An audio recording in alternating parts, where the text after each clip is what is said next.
perlu adanya restrukturisasi dari terkait dengan kewenangan gitu ya, terkait dengan regulasinya eh, yang juga berdampak kepada kelembagaan di sektor kelautan. Halo Sobat Juara, bertemu kembali di podcast Juara, Jurnal Refin딩dan Artikel Hukum Bersuara. Perkenalkan, saya Anida, host pada episode kali ini. Sebagaimana diketahui, Indonesia merupakan negara kepulauan terbesar di dunia yang 3/4 wilayah negaranya merupakan daerah perairan. Berdasarkan data yang dilansir oleh Kementerian Koordinator Bidang Kemaritiman, diketahui luas total perairan Indonesia sebesar 6,4 juta kilometer persegi yang di dalamnya terdapat kurang lebih 17.504 pulau. Sebagai negara kepulauan, Indonesia memiliki potensi sumber daya kelautan yang begitu besar dan potensi kemaritiman yang dapat dimanfaatkan serta dilestarikan. Namun dalam perkembangannya, tentunya pengelolaan ruang laut yang besar tidak terlepas dari tantangan-tantangan yang ada.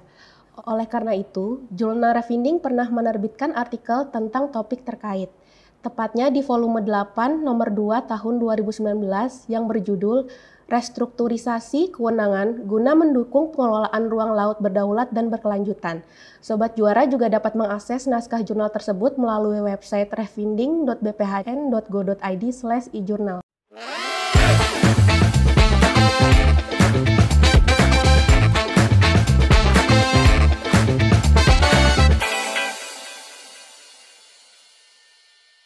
Sudah hadir bersama saya di studio BPHN TV, Mas Yariko Kasworo, SHMH. Selamat datang Mas Yariko di program Juara. Ya, terima kasih. Sobat Juara, Mas Yariko ini merupakan salah satu ASN di Kementerian Hukum dan HAM. Mas Yariko juga merupakan seorang analis hukum yang memiliki minat yang lebih terhadap isu-isu hukum yang berkaitan dengan laut. Boleh langsung kita mulai diskusinya, Mas Yariko? Ya. Baik. Siap. Sebagai permulaan, boleh tolong disampaikan Mas Yariko kira-kira apa yang menjadi latar belakang Mas Yariko untuk mengangkat isu tersebut? Ya, terima kasih Mbak Anida, Sobat Juara. Saya sebagai salah satu penulis di Jurnal Refin딩 volume 8 di tahun 2019. Jadi saya memang sejak dulu sangat tertarik ya di terkait hukum laut ini. Dan yang melatar belakangi dari saya untuk mendalami permasalahan ini yang kemudian saya tuangkan di dalam jurnal. Yang pertama memang seperti yang Mbak Nida tadi juga sudah sampaikan ya, bahwa tujuan dari Indonesia adalah menjadi negara poros maritim di dunia. Jadi itu kan menjadi satu tujuan yang sangat sangat besar begitu. Dan bagaimana untuk menjadi negara poros maritim dunia ini memberikan kontribusi yang positif di perdamaian dan keamanan dunia. Tapi untuk menjadi sampai ke tujuan besar tersebut harus adanya dukungan dari regulasi yang kuat, termasuk sampai penataan kelembagaannya. Dan saya melihat mungkin perlu adanya restrukturisasi dari terkait dengan kewenangan gitu ya, terkait dengan regulasinya yang juga berdampak kepada kelembagaan di sektor kelautan, dan ini mendasari saya untuk membuat jurnal terkait hal tersebut. Oke, baik Mas Yariko. Benar, berdasarkan tadi yang sudah Mas Yariko sampaikan, kira-kira apa saja permasalahan yang Mas Yariko temukan khususnya terkait pengelolaan ruang laut? Iya. Ya saya berusaha mendalami terkait hal ini ya, dan memang saya menemukan cukup banyak permasalahan yang ada dan memang cukup kompleks begitu ya, karena ya sektor laut ini kan sektor yang sangat penting begitu, jadi memang pasti akan muncul banyaknya permasalahan yang ada, dan memang saya menemukan yang saya tuangkan di dalam jurnal ini ada 8 permasalahan yang ada. Yang pertama adalah tata batas wilayah laut Indonesia yang belum jelas. Kemudian penataan ruang laut yang belum lengkap dan parsial. Nah, ini menjadi satu hal yang penting yang saya dalami ke dalam jurnal saya ini. Kemudian juga peraturan perundang-undangan yang memang belum lengkap. Kemudian juga pencemaran dan kerusakan di lautnya itu sendiri. Kemudian lemahnya terkait penegakan hukum laut. Kemudian juga sistem data informasinya. ini menjadi satu hal yang penting karena seharusnya ada sistem data dan informasi yang memang lengkap dan yang baik gitu ya. Kemudian juga belum optimalnya penerimaan negara dan juga terkait di partisipasi masyarakatnya itu yang memang menurut saya belum aktif begitu. Oh iya, baik. Terima kasih Mas Yeriko. Ternyata dari yang sudah Mas Yeriko sampaikan terdapat banyak permasalahan ya, terutama dalam jurnal yang Mas Yeriko tuangkan itu ada 8 permasalahan setidaknya ya Mas ya. Ya. Nah, kemudian dari ke-8 masalah yang cukup kompleks tersebut, apakah kemudian Mas Yeriko jelaskan secara tuntas di dalam jurnal tersebut? Ya, menurut saya ini 8 ini merupakan permasalahan-permasalahan yang sangat besar ya. Sepertinya kalau untuk saya kupas tuntas ke dalam satu jurnal, nggak akan cukup gitu. Mungkin kalau jadi disertasi mungkin akan cukup, tapi kalau untuk jadi jurnal sepertinya saya tidak bisa mengupas semuanya. Tapi memang saya berusaha untuk mengupas masalah-masalah yang menurut saya memang sangat kuat dan butuh untuk adanya pembaharuan di masalah-masalah tersebut begitu ya. Perlu penelitian yang lebih mendalam. Jadi memang beberapa permasalahan yang saya pilih untuk saya dalami di jurnal ini adalah terkait penataan ruang lautnya, kemudian penegakan hukum lautnya. Itu yang 2 yang memang saya dalami, yang saya masukkan ke dalam jurnal yang telah saya buat di tahun 2019 ini. Oh, oke, baik Mas Yeriko. Ternyata memang cukup cukup banyak sehingga memang tidak bisa langsung semuanya gitu untuk dijabarkan, diulas tuntas di jurnal tersebut ya Mas Yeriko. Baik, kemudian tadi saya sempat menangkap bahwa Mas Yeriko menyampaikan salah satu permasalahannya itu terkait peraturan perundang-undangan yang belum lengkap dan masih tumpang tindih gitu atau disharmoni dengan peraturan lainnya. Nah, bisa tolong dijelaskan lebih lanjut Mas Yeriko itu seperti apa ya? Ya, sebenarnya ini sejalan dengan penataan regulasi yang sedang dilakukan di Indonesia pastinya ya. Apalagi kita kan sebagai analis hukum gitu, mungkin kesehariannya juga melihat mengevaluasi peraturan perundang-undangan, menemukan banyak disharmoni peraturan perundang-undangan di banyak sektor. Dan untuk di sektor kelautan sendiri, khususnya di penegakan hukum laut ini, saya menemukan memang cukup banyak disharmoni peraturan pengaturan ini begitu ya.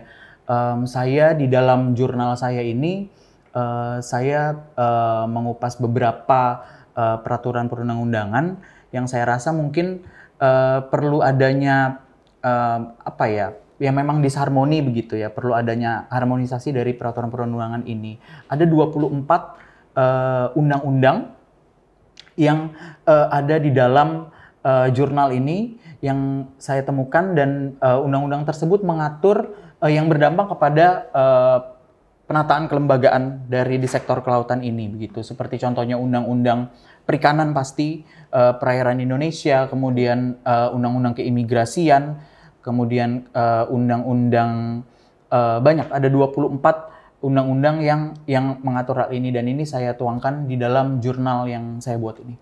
Oke, baik Mas Yeriko. Kemudian tadi juga sempat Mas Yeriko sampaikan bahwa salah satu permasalahan lainnya itu terkait dengan kelembagaan ya Mas Yeriko. Nah, kira-kira Mas Yeriko sudah menemukan permasalahan apa saja yang terkait kelembagaan tersebut yang sudah Mas Yeriko uraikan di dalam jurnal tersebut? Ya, masalah kelembagaan sebenarnya ini juga menurut saya adalah salah satu akibat dari peraturan perundang-undangannya itu sendiri begitu ya. Dan di setiap kementerian lembaga yang mengatur di sektor kelautan khususnya pengelolaan ruang laut ini, penegakan hukum lautnya ini, di setiap kementerian lembaga diatur oleh undang-undang tersendiri begitu. Namun pertanyaannya kan apakah undang-undang ini selaras, saling berkoordinasi ataukah berseberangan gitu. Yang saya temukan memang masih adanya undang-undang yang memang saling disharmoni begitu.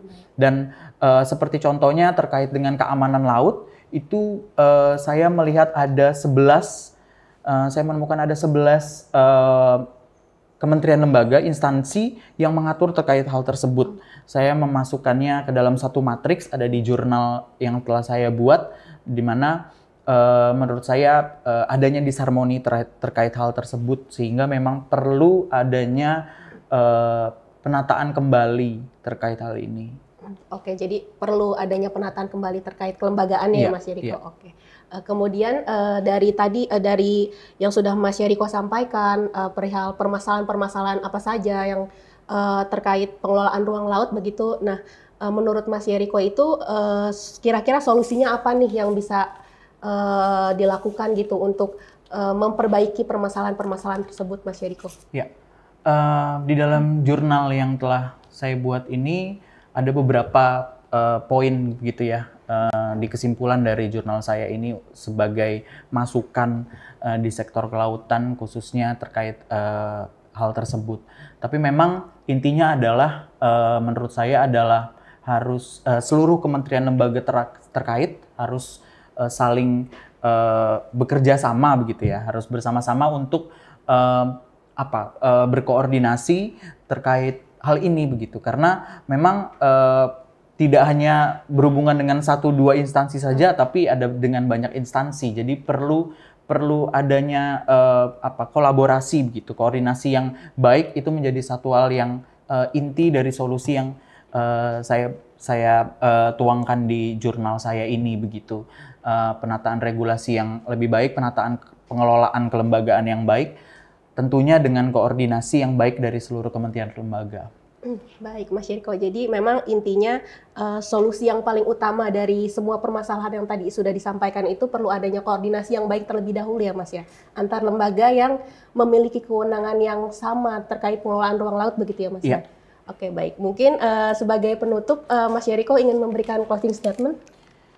Ya, mungkin terakhir ya Mbak Nida, saya cuma bisa sampaikan bahwa jurnal yang telah saya buat ini semoga bisa menjadi satu masukan begitu, satu masukan kepada seluruh kementerian lembaga terkait, mungkin terkait penataan regulasi di sektor kelautan, khususnya restrukturisasi kewenangan untuk mewujudkan sektor kelautan yang lebih baik lagi begitu, dan juga mungkin bisa menjadi masukan juga untuk teman-teman akademisi dan mahasiswa juga begitu, untuk menjadi masukan literasi mereka begitu ya, karena sektor kelautan ini menjadi sektor yang penting begitu, dan mungkin cukup banyak juga yang mendalami terkait hukum laut ini, dan semoga bisa memberikan banyak manfaat dan bisa dilihat langsung di websitenya ya Mbak Nida. Amin, amin ya rabbal alamin. Semoga apa yang menjadi harapannya Mas Yeriko bisa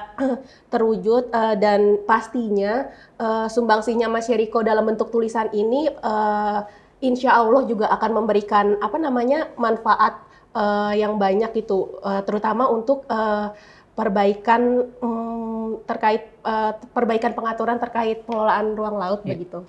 Oke. Baik Sobat Juara, itu tadi perbincangan yang sangat menarik dengan Mas Yeriko. Untuk melihat artikel lainnya, Sobat Juara bisa mengunjungi website refinding.bphn.go.id/ijurnal. Dan apabila Sobat Juara mempunyai ide, gagasan, atau tulisan juga dapat dikirimkan melalui website tersebut. Sebagai informasi tambahan, jurnal Refinding terbit sebanyak 3 edisi setiap tahunnya. Simak terus sosial media kita untuk informasi lebih lanjut. Saya Anida Diniati, mewakili seluruh tim yang bertugas mengucapkan terima kasih dan sampai jumpa di podcast Juara episode selanjutnya.